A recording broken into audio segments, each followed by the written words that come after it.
පරිමිතිය කියන්නේ ඕනෑම රූපයක ඕනෑම වස්තුවක වටේ දිග. දැන් ඔයාලට 10 ශ්‍රේණියේ පාඩමේ පරිමිතිය කියලා ඔයාලගෙන් විශේෂයෙන්ම හයිලයිට් කරලා උගන්වන්න කියලා තියෙන්නේ. කේන්ද්‍රික ඛණ්ඩයක පරිමිතිය. දැන් ඔයාලා බලන්න ඉතින් කේන්ද්‍රික ඛණ්ඩය කියන්නේ මොකක්ද කියලා. අපි මුලින්ම බලමු කේන්ද්‍රික ඛණ්ඩය කියන්නේ මොන වගේ රූපයක්ද කියලා. කේන්ද්‍රික ඛණ්ඩයක් කියන්නේ මෙන්න මේ වගේ රූපයක්.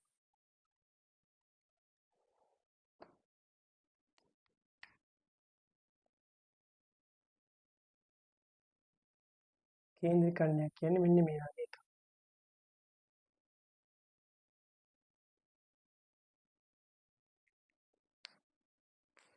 අපිට කේන්ද්‍රික ඛණ්ඩය කියලා අර්ථ දක්වලා තියෙන්නේ අපි අර්ථ දැක්වීම කොහොමද කරන්නේ? අර්ථ දක්වලා තියෙන්නේ අරයන් දෙකක් සහිත වෘත්තයක පරිධියක කොටසකින් සමාන වූ පෙදෙසක්. මොකක්ද දන්නවද? අරයන් දෙකකින් සමන්විත වෘත්තයක පරිධියේ කොටසකින් වෙන් වූ මායිමක් තමයි කේන්ද්‍රික ඛණ්ඩයක් කියලා හඳුන්වන්නේ. ඔයාලට තේරෙන්නද මම කිව්ව එක? කේන්ද්‍රික ඛණ්ඩයක් කියන්නේ අරයන් දෙකකින් සමන්විත වෘත්තයක පරිධියේ කොටසකින් මායිම් වෙලා තියෙන පෙදෙසක්. ඒ කියන්නේ පෙදෙස තමයි කේන්ද්‍රික ඛණ්ඩයක් කියලා අපි කියන්නේ. හොඳයි.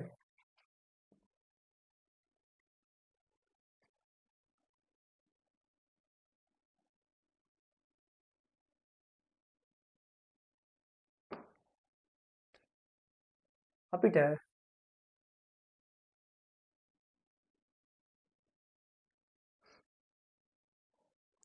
වෘත්තයක පරිධිය හොයන්න සූත්‍රයක් තියෙනවා.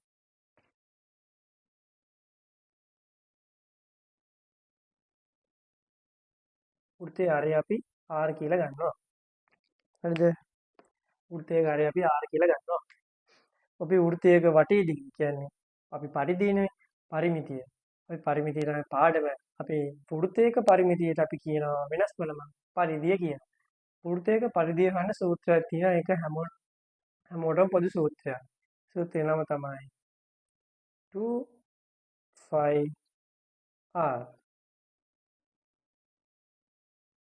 වෘත්තයක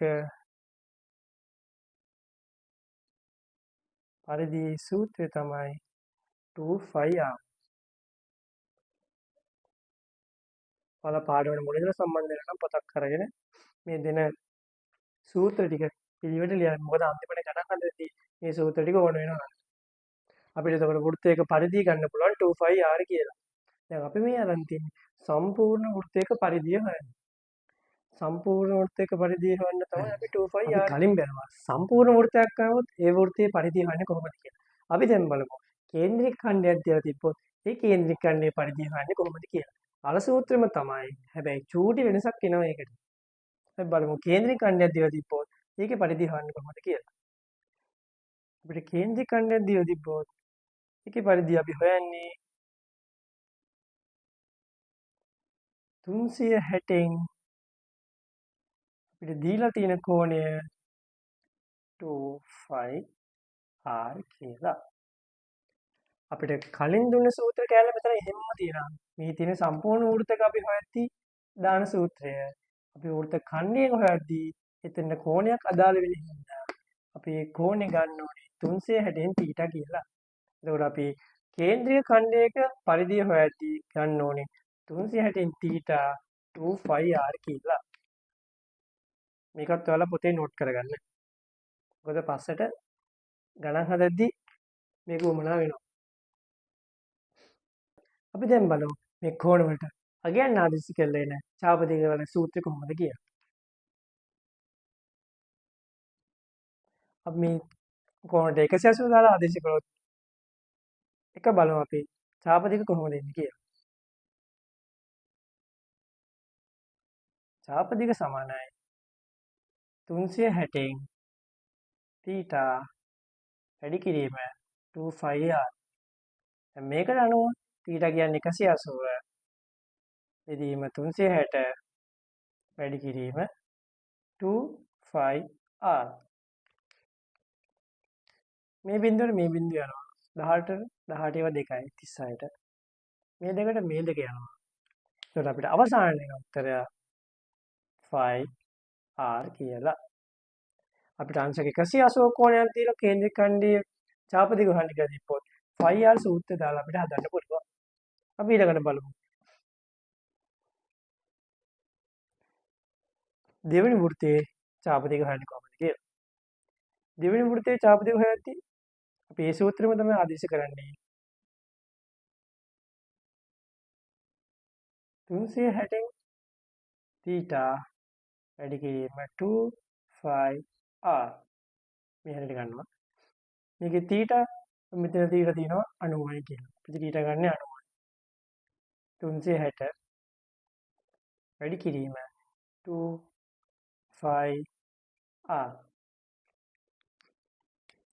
අපේ නගම බිඳුවට බිඳුව යනවා. 9ට 36 9 18 24යි. දෙකට 1යි දෙකට 2යි. ඒක අපිට අවසානට උත්තර ගන්න පුළුවන් 5r බෙදීම 2 කියලා. එතකොට අපිට අංශක 90ක කේන්ද්‍රික කෝණයක් දීලා කේන්ද්‍රික ඛණ්ඩයේ චාප දෙක හොයන්න කියලා දෙපොත් අපිට කෙලින්ම දාන්න පුළුවන් 5r බෙදීම 2 සූත්‍රය දාලා ආදේශ කරලා ගන්න පුළුවන්. නැත්නම් මුලින් ඉඳලා හදාගෙන යනකොට අපිට ගන්න පුළුවන්. මේ විදිහට ලීසි මේ විදිහට ලීසි වක්‍රප දෙක මතක තියාගන්න. එතකොට ඒ වෙලාවට මතක් කරන ක්‍රමයේ දාලා ගණන් ටික ලීසි හදාගන්න පුළුවන්. හොඳයි. ඊළඟට අපි අරයන් ආදේශ කරලා මේ සූත්‍රය කොහොමද එන්නේ කියලා බලමු. මම ඔයාලට මේ එකින් එක කියලා දෙන්නේ හරිම සරල විදියට මේක ඔළුවට යන්න පුළුවන් වෙන විදිහට තමයි ස්ටෙප් බයි ස්ටෙප් උගන්වන්නේ. ඔයාලා මේක පොතක ලියා ගන්නවා ස්ටෙප් බයි මම කියලා දෙන විදිහට හරියට ලියා ගන්න.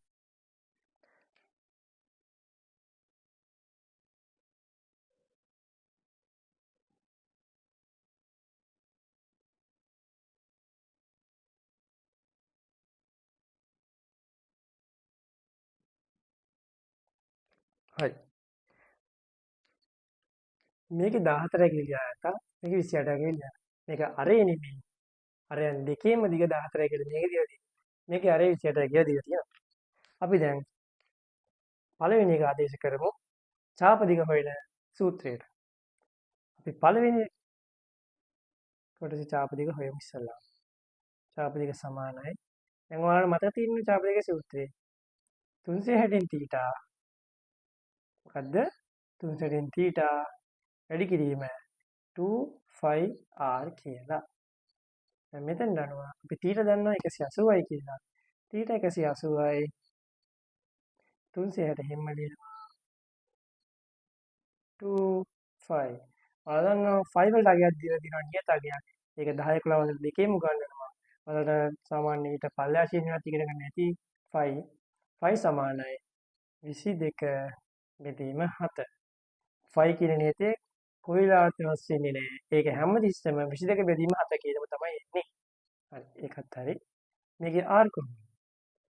මේක අපි දීලා තින්නේ r නෙමෙයි 14යි කියලා දීලා තියෙන්නේ. මේකේ විස්කම්භය 14යි කියලා අපි දීලා තියෙන්නේ. ඔයාලා දන්නා විස්කම්භය කියන්නේ අරයන් දෙකක එකතුවක්. දීලා තියෙන අරය දෙකෙන් වැඩි කරාම තමයි විස්කම්භය එන්නේ. ඒකට දැන් මෙතන දීලා තියෙන විස්කම්භය 14යි කියනවා. අපි අරය හොයන්න 14 දෙකෙන් බෙදන්න ඕනේ. 14 බෙදීම 2. දැන් අපිට තියෙන්නේ ලියාගත් අගයන් ටික කපලා දාන්න. මේ බිඳුවට මේ බිඳුව යනවා. 18 36 කියද 18යි 36යි 2යි. මේ දෙකට මේ දෙක යනවා. 7යි 14 කපන්න පුළුවන්ද? ඔව්. 7ට 1යි 14ට 2යි. 2යි 22 කපන්න පුළුවන්ද? 2ට 1යි 22ට 11යි. ඒතර උත්තරේ අපිට ගන්න පුළුවන්. අපේ කේන්ද්‍රික ඛණ්ඩයේ ඡාප දෙක විදිහට පේනවා 11 2 22යි කියලා. 22යි සෙන්ටිමීටර්. අපි ඒක දත්තයක් විදිහට මේකේ ලියාගමු. අපිට පස්සට ඕන වෙනවා ඒක. 22යි සෙන්ටිමීටර්. අපි ඊළඟට බලමු. අපේ දෙවෙනි රූපේ ඡාප දිග හොයන්නේ කොහොමද කියලා.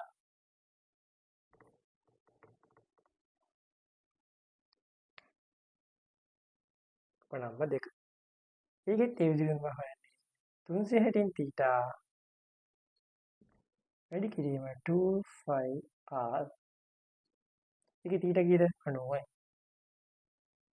360 වැඩි කිරීම 2 වැඩි කිරීම 5 වෙනස් වෙන්නේ නැහැ කොහොම කොල්ලාව. 22 බෙදීම 7 මේකේ හරිය කීයද? මේකේ හරිය කෙලින්ම 28යි. මෙතන ඉඳ නැහැ පොඩ්ඩක්. අපි මේ හැරෙට කළා. අපි මේ ටික මේ හැරෙට කරන්නේ නැත්තම් වලන්නේ. ඒක ගත්ත විදිය තේරෙන්නේ නැති. මේ හරිය හදනවා. තීටා කියන්නේ 90යි. 360 හැම දානවා. වැඩි කිරීම 2 වැඩි කිරීම 5 කියන්නේ 22 බෙදීම 7යි. මේකේ r කියන්නේ 28. මේක අපි ස්කම්බයක් දීලා නෙමෙයි තියෙන්නේ කෙලින්ම අරය දීලා තියෙන්නේ. ඔයාලට ඒක බලද්දි පේනවා. මේකේ ස්කම්බයක් කියන්නේ මේක දිග ඉරක් තියෙන්නේ නේ. අරයන් දෙකක දිගක් තියෙන්නේ. මේකේ චූඩි කැලක් තියෙන්නේ. අරය එක අරයක දිග විතරයි දීලා තියෙන්නේ. මේකේ ස්කම්බයේ දිග දීලා තියෙනවා. මෙතෙන්වත් අරයක් ඇවිල්ලා මේක සම්පූර්ණව හදලා ගණන් දීලා තියෙනවා. එතකොට ඒක විස්කම්බය වෙනවා. මේ දැන් මෙතන දීලා තියෙන පුර්ති කැලක් නේ. එතකොට මේක තමයි අරය කියලා සම්පූර්ණයෙන් ගන්න. අරය 28යි. දැන් තියෙන අපිට කැපෙන එක කපලා අන්තිම උත්තරේ ගන්න. බිඳුවට බිඳුව ගියා. 9 ඉස්සර 9 18 20 30 හතරක් ගියා. මේ දෙකට 1යි. හතරට දෙකේව 2යි. මේ දෙකට 22 ඒවා තියලා නේ. දෙකට 1යි 22ට 2යි. 4 28 ඒවා කීයක් තියෙනවා? 7 14 21 28. හතරක් තියෙනවා නේ. 7ට 1යි 28ට 8යි. 4යි. 8යි නෙමෙයි 4යි. sorry. එතකොට අපිට 4යි 2යි තියෙනවා. මේ දෙක වැඩි කරාම අපිට උත්තරේ විදිහට අන්තිම ගන්න පුළුවන්. 4 2 8යි සෙන්ටිමීටර් කියලා. කීයද? 8යි සෙන්ටිමීටර් කියලා. අපි ඒකත් ලියාගමු.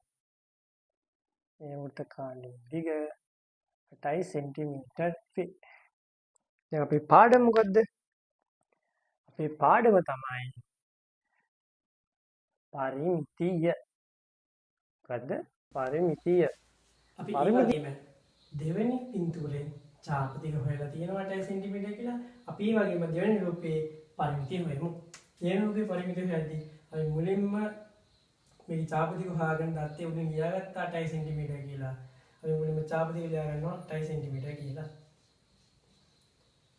8 සෙන්ටිමීටර කියලා ඡාප දිග ලියාගත්තා වගේම ඊළඟට අපිට අරයන් දෙකක් ඕන වෙනවා.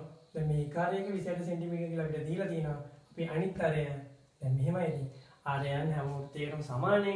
දැන් මේ ආරය 28යි නම් මේ ආරයත් 28යි.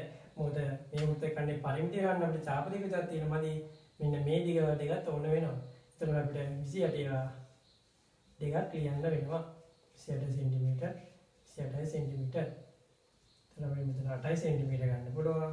28 දෙකක් තියෙනවා. 8 10 6 දාන එකක් විතර. 2 2 4 ගන්න 56යි.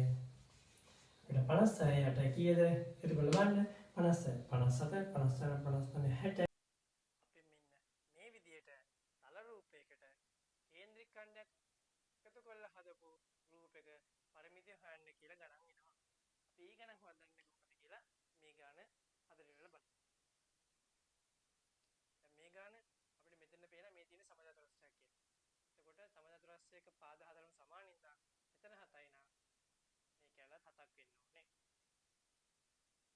දැන් ඔයාලට මේක බැලුවට පේනවා මේ වෘත්තය කියන්නේ මේ වෘත්ත ඛණ්ඩය කියන්නේ සම්පූර්ණ වෘත්තයක කැලක් ගෙන. එතකොට මේ කෝණය 180ක් වෙනවා. අපි මුලින්ම මෙන්න මේ ඡාප දෙක හොයාගනිමු. ඡාප දෙක දන්නේ නැහැ. අපි දන්න දෙක මුලින්ම හොයාගමු.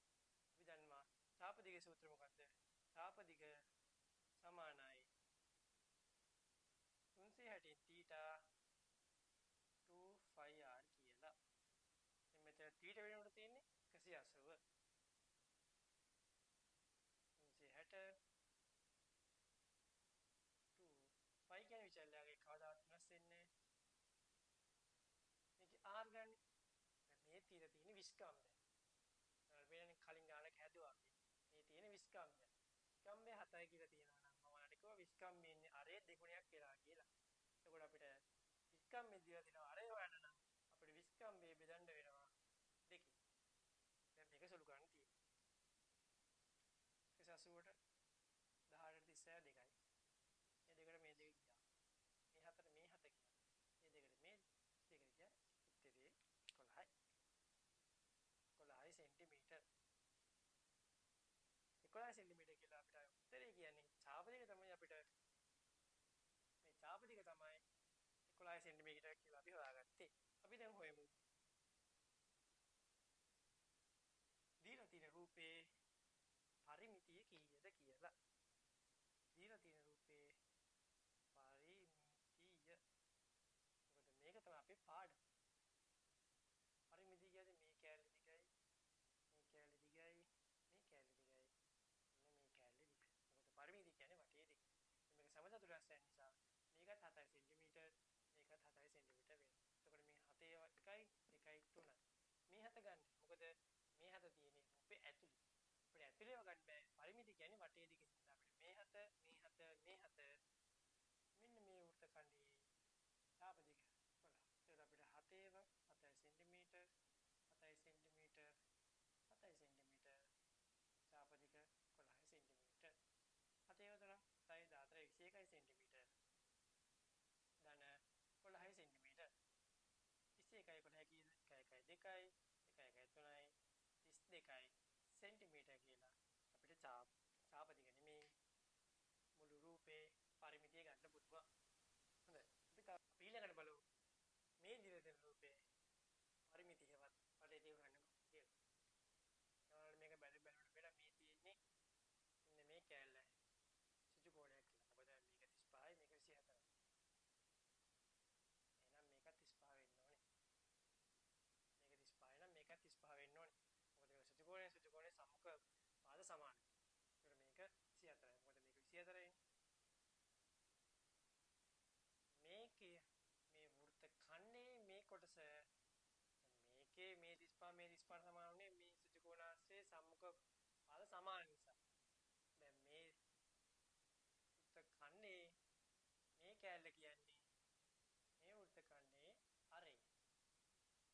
මේ වෘත්ත ඛණ්ඩයේ අරය 35යි නම් එතකොට එතන කීයක් වෙන්න ඕන? එතන 35ක් වෙන්න ඕනේ. මොකද වෘත්ත ඛණ්ඩයක කේන්ද්‍රික ඛණ්ඩයක අරයන් සමානයි. කේන්ද්‍රික ඛණ්ඩයක අරයන් සමානයි. ඒ නිසා මෙතන 35ක් වෙනවා නම් මෙතන 35යි. දැන් අපි ඉස්සලම හොයාගමු. මෙන්න මේ කේන්ද්‍රික ඛණ්ඩයේ ඡාප දිග. ඡාප දිග අපිට මුකුත් ගන්න. මේක තමයි මුලින්ම ඡාප දිග හොයන විදිය කියලා දුන්නේ. ඡාප දිග සූත්‍රය මොකද්ද? ඡාප දිග සමානයි 360 θ 2πr. දැන් මේක ඔයාලගේ මොලේට යනවනේ. මොකද දැන් මම මේ සමීකරණي කියන්නේ මම දන්නේ කීවෙනි පාරද කියලා. ඒ වුණාට දැන් ඔයාලගේ ඔළුවට යනකම් මම සෑහෙන පාරක් මේක කියලා තියෙනවා. ඉතින් ඔයාලට මේක කඩපාඩම් වෙන්න ඕනේ. හරි. මෙහෙම ටික හදමු නැත්නම් ගන්න හදන්න බෑ. මෙතන θ කියන්නේ කියලා තියෙනවා 90යි කියලා. 90 බෙදීම 360යි. 2 π කියන්නේ 22 බෙදීම 7 වෙනස් වෙන්නේ කොහෙන්ද? r කියන්නේ 35. මේකේ r අපිට දීලා තියෙනවානේ 35.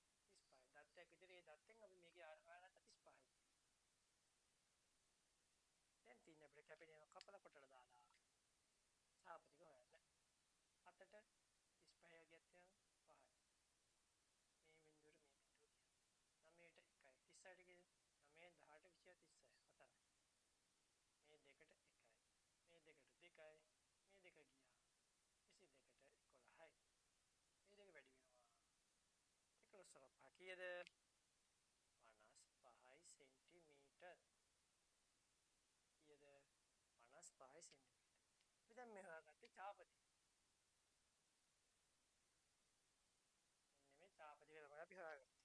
දැන් ඡාප දිග විතරක් තියෙනවා මදිනේ. අපි අපේ පාඩමේ මේන් පොයින්ට් එකට ගන්න ඕනේ පරිමිතිය. අපිට දැන් මේ රූපේ පරිමිතිය නෝනේ. පරිමිතිය කියන්නේ වටේ දිග. එහෙනම් අපි මේ රූපේ වටේ දිග හොයලා ඉමු. වටේ දිග කියලා අපිට එන්නේ මේ කෑල්ලේ දිග, මේ කෑල්ලේ දිග, මෙන්න මේ කෑල්ලේ දිග, මෙන්න මේ ඡාප දිග සහ මෙන්න මේ කොටසේ දිග ටික ඕන වෙනවා. මොකද වටේ දිග කියන්නේ මේ මොන රූපයක් තිබ්බා මෙන්න මේ රූපේ වටේටම තියෙන දිග. ඇද කෑලි වැඩක් නැහැ. රූපේ පරිමිතිය වටේ දිග කියන්නේ වටේ තියෙන එක විතරයි. ඇද කෑලි ගැන හිතන්නවත් එපා. මොකද මැද කෑලි වැඩක් වෙන්නේම නැහැ. මැද කෑල්ල අපිට ඕනේ වෙන්නේ එක්කෝ උත කේන්ද්‍රික ඛණ්ඩේ අරයක් හොයාගන්න එහෙම දෙයකට මැද ඕන වෙනවා මිසක් නැත්තම් මැදෙන් පරිමිතියට කිසිම වැඩක් නැහැ. අපි දැන් මේකේ පරිමිතිය. මේක ඉස්සලම 34යි සෙන්ටිමීටර්. මේක 35 සෙන්ටිමීටර්. ආයි 34යි සෙන්ටිමීටර්.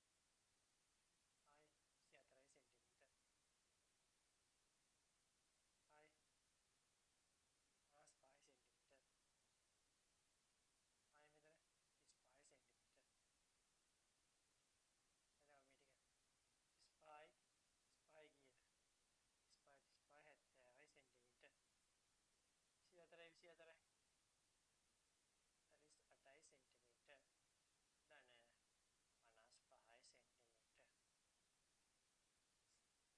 සෙන්ටිමීටර්. ධන 55යි සෙන්ටිමීටර්. 748 ගියද 7යි 4යි ගියද 11යි 118යි සෙන්ටිමීටර්. ධන 55යි සෙන්ටිමීටර්. 118යි 55යි ගියද 8යි 5යි 13 3 දාම එකක් ඉතුරු වෙයි. 5යි 1යි 6යි 6යි 1යි 7යි එක එහෙම වෙනවා 173යි සෙන්ටිමීටර් කියලා අපිට අවසන් උත්තරේ එනවා. ඔන්න ළමයි. හොඳයි ළමයි. අපි කේන්ද්‍රික ඛණ්ඩයේ චාප දෙක හොයන්න කොහොමද කියලා ඉගෙන ගත්තා.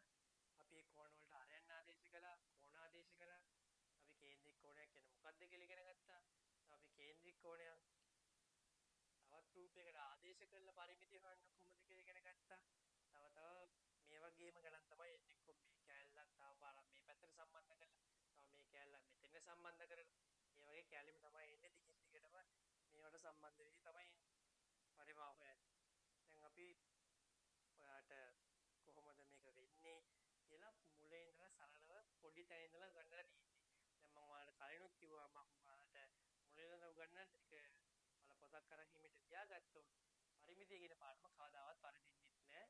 අය ඔයාලට දෙපාරක් බලන්න ඕන වෙන්නේ නැහැ. මම ඔයාලට කිව්වා වගේ ඔයාලා පොතක් අරගෙන මම ඔයාලට මුලින් ඉඳලා කිව්ව දේවල් ටික ස්ටෙප් බයි ස්ටෙප් කරා නම් ආයේ කවදාවත් පරිමිතිය පාඩම ඔයාලට අමතක වෙන්නේ නැහැ ජීවිතේට. හරි ළමයි. තවත් පාඩමකින්